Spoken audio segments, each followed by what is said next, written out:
It's an iconic moment in one of the most memorable films. It's the scene in Woody Allen's Annie Hall, a split screen between Dinner With on the one side, Annie's family of whiter-than-white Yankee stock, and on the other, the Queen's cacophony of kvetchers that comprise the dinner at Alvy's, aka Woody's. The halls calmly consume a complimented ham, discussing swap meets and boat basins, as Annie's grandmother, a classic Jew hater, makes Alvy feel like a chassid amongst Puritans. On the other side, Alvy's dinner table resounded with every kind of borching over brisket and seltzer, inevitably debating who was sick, who was working, every point a source of contention and rebuke. Allen's artful genius brings the scene to a close as Annie's mother on one screen asks Alvy's father on the other what they were doing for the holidays. The father answers that they are fasting to atone for their sins. What sins? The mother continues. The father quips, to tell you the truth, we don't know. Clearly, even God's will is open to debate. While an obvious exaggeration that only a Jewish filmmaker could get away with, there is truth in even the most over-the-top portrayals. Who amongst us hasn't spent a Seder or Thanksgiving letting the vino flow to lull our rising wrath at the verbal excesses of a cousin who will be off the list next year? It's no news to all of us here that we Jews like to argue.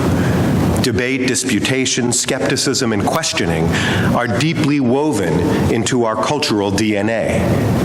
And it is a dynamic equally rooted in our faith and tradition, as discussions of Torah and text, even at high volumes, reveal to us nothing less than insight into God's vision for us.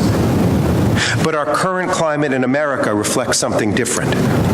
The extreme polarization of opinion, life experience, and even consensual reality has left our nation unable to find common ground on most issues, let alone common cause for the common good. And the demonization of the other, the assumption of worst intentions and inability to even listen to the other, has riven our country in ways unprecedented since the late 60s, or perhaps the Civil War. And perhaps most troubling, even our American Jewish community, well-versed in intense but respectful argument, has fallen victim to this larger virus of vehemence and vituperation. Whether debating the current American administration, the right course for Mideast peace, or the rise of white supremacists, we Jews have imbibed the division and disconnect afflicting our wider society. So how did we get here? There's a growing genre of volumes, armies of highly paid speakers, and endless cable punditry to diagnose our current diseased body politic. The symptoms range from a narrow diet of echo-chambered media to paralyzing partisan politics to our geographic encampments in urban islands amidst rural seas. But the bottom line is that we can't talk to one another because we don't listen to one another, and thus we can't relate to one another or even recognize the humanity of the other. In his compelling book, The Righteous Mind, social psychologist Jonathan Haidt finds the source in our psyches, expressed in the metaphor of a rider and an elephant. The rider is our reason and the elephant our emotions. When confronted with an issue, our elephant of an emotional response kicks in immediately, deciding what we believe. Facts, logic, rationale, even the most cogent and convincing, only serves to support our immediate impulse of feeling. The rider is literally going along for the ride. And once that view is set, no facts, logic, or rationale can dissuade us. Think climate change, or the economy, or voting against one's interests. Dr. Haidt's prescription for what ails us counsels that attempts to persuade and inspire must focus on values and aspirations that unite us: safety, comfort, dignity, and a sense of purpose. I know, it's easier said than done. But there is hope, there is possibility, and there is another way. Something compelling that can, if truly embraced, span our seemingly yawning breach. Our people possess an insight born of our history and tradition, a process of healthy engagement with inevitable debate, conflict, and disagreement. And if we can reclaim it for ourselves, we can offer potent remedy to salve this divided nation. It is a concept expressed in Pirkei Avot, the pithy axioms of the rabbis. It teaches, every debate conducted for the sake of heaven shall endure. The Hebrew catchphrase for this is machloket l'shem shamayim. So what is this purported panacea for our pugilistic era? It's as simple as it is curative. Constructive debate. Now, to be clear, this is much more than the overwrought notion of civil discourse. I was on a panel at a recent AIPAC convention with Israeli New York Times columnist Shmuel Rosner, and he quipped that Jews don't really do civil discourse. And he's right, especially for Israelis. It's not that there's not a time for civility in our conversations. It's that, as the book of Ecclesiastes reminds us, there is a time for everything under heaven, a time to be civil, and a time to really hash it out. But Jewish constructive debate goes beyond our people's penchant for verbal and intellectual melees. It's a central value emerging from our struggles with Torah. The Talmud reads like a much longer, obsessively, compulsively detailed account of Woody Allen's dinner table.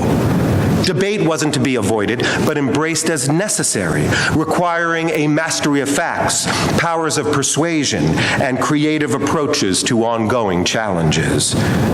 A good quarrel over something that matters helps reach a synthesis of understanding that provides a glimpse at truth, a distillation of viewpoint that reveals the mind of God. Now, this wasn't licensed for knockdown dragouts to no purpose. We are cautioned that the Second Temple was destroyed due to sinat chinam, baseless hatred. So there is a limit on how far we let an argument go. But our tradition provides healthy guidelines that are as inspiring now as they have been for millennia. We learn of two famous rabbinic adversaries and the schools they spawned, Rabbi Hillel and Rabbi Shammai. Hillel was a fairly mellow teacher with a tendency toward leniency, while Shammai was a stickler who did not suffer fools easily. And though they and their followers disagreed about nearly everything, they did so for the sake of heaven. They also embraced a quality enshrined in the Torah portion for Yom Kippur afternoon, tochecha, thoughtful rebuke, the integral human need to share concern, to challenge perceived error, and to diffuse resentment that grows like a cancer in the soul of the unexpressed. So next time your in-laws feel compelled to comment on some aspect of your home, parenting, or marriage, remember, it's in the Torah. So back to what it means to debate for the sake of heaven. Our tradition gleans four key elements that render a disagreement constructive. One, debate issues, not personalities. Keep the focus on the stated position and not the person stating it. Like apocryphal tales of Ronald Reagan and Tip O'Neill downing drinks in the congressional watering hole after a day of partisan combat, the schools of Hillel and Shammai ate in one another's homes and married off their children. It's not personal. It's business for Jews, the business of finding the best, most authentic solution. Two, what's your motivation? No, this is not hackneyed advice for actors. It's a revealing question. Do you really want to solve the issue, or do you simply want to win? Or even worse, to turn the dispute into a quest for pride or honor? Focus on the prize, resolving the argument, and keep your individual needs and hang-ups out of it. Three, and this one really speaks to our current moment, listen to the other side. Be open to learning something that you didn't know, and admit when evidence, reason, or logic supports the other side. Now, the rabbis didn't have to contend with rival news bubbles or even contested views on reality, but you get what I'm saying. And don't just hear another's view. Don't just take a breath only to formulate your next soliloquy without really listening to your opponent. Take the time to pit their points against your own and be honest about what's most compelling. And finally, we learn that both Hillel and Shammai spoke the words of the living God. In other words, there is validity, authenticity, and real human need in another's position. I'm not talking about extreme views that deny human worth, but even a position we rail against righteously emerges from a real, impactful, genuine life experience in that person. If you can honor the source of another's views, who knows what shared truth might be revealed. The tradition offers a compelling coda to the Hillel and Shammai debates. We learn that the views of Hillel were often decisive. Why? Because when Hillel discussed his disagreements, he presented both sides, often sharing Shammai's side first. Humility in all things, but especially in how we inevitably and regularly disagree with one another, is the key to not only an enduring debate for the sake of heaven, but our people's ability to endure, period. My recent experience traveling to Abu Dhabi was a laboratory for living out debates for the sake of heaven. The government of the United Arab Emirates, in partnership with global faith leaders, brought together 10 rabbis, imams, and evangelical ministers to meet one another, share stories, consume many over-the-top meals, and forge a path forward between our sibling faiths, whose war of words and worse are often at the heart of global strife. One of the chief conveners was Pastor Bob Roberts, a megachurch leader in Dallas, who laments how his fellows in faith have fomented so much of the Islamophobia that pervades our culture. But he's doing something about it, at great personal cost and the contempt of his colleagues. Where do the rabbis come in? I'd like to think that the organizers knew that if the imams and the evangelical ministers could get along with rabbis, they could bond with anyone. The gathering offered a very different approach to interfaith reconciliation. Rather than start with discussions of theology and then move on to joint projects in the hopes of knowing one another better, a head, hand, and heart approach, we were encouraged to do the opposite, to go from heart to hand to head, to start by dining and socializing in one another's homes, planning joint projects in our communities, and only then to begin discussing the issues that divide us. That process has already begun in our community, and look for more opportunities in the coming months to engage. But we also need to implement a similar process as individuals, first in our Jewish community, and then moving outward to share our insights and achievements with a troubled, needy nation.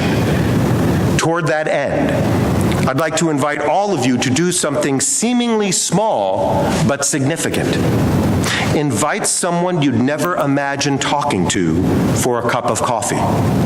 Let's call it constructive conflict over coffee, the 3 C's, leveraging the Seattle magic of caffeinated contentment for a higher, nobler purpose.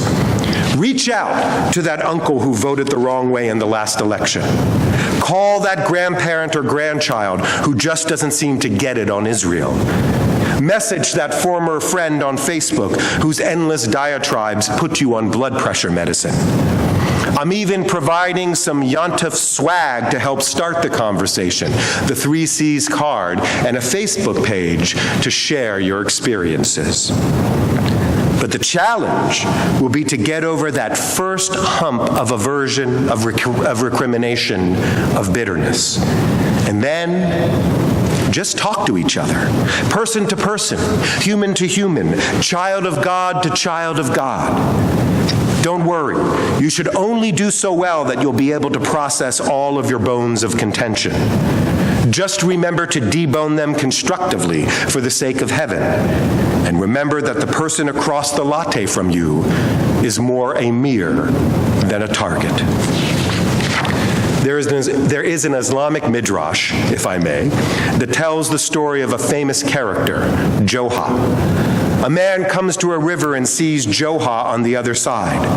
The man calls out, "How do I get across the river?" Johah answers, "You are already across." If we could just learn to see the view from the other side, the rest, while seemingly complicated and even frightening, might just fall into place. Could it really be that simple? We'll never know unless we try, one person to another. The need is great, the time is short, and the world is waiting. Amen.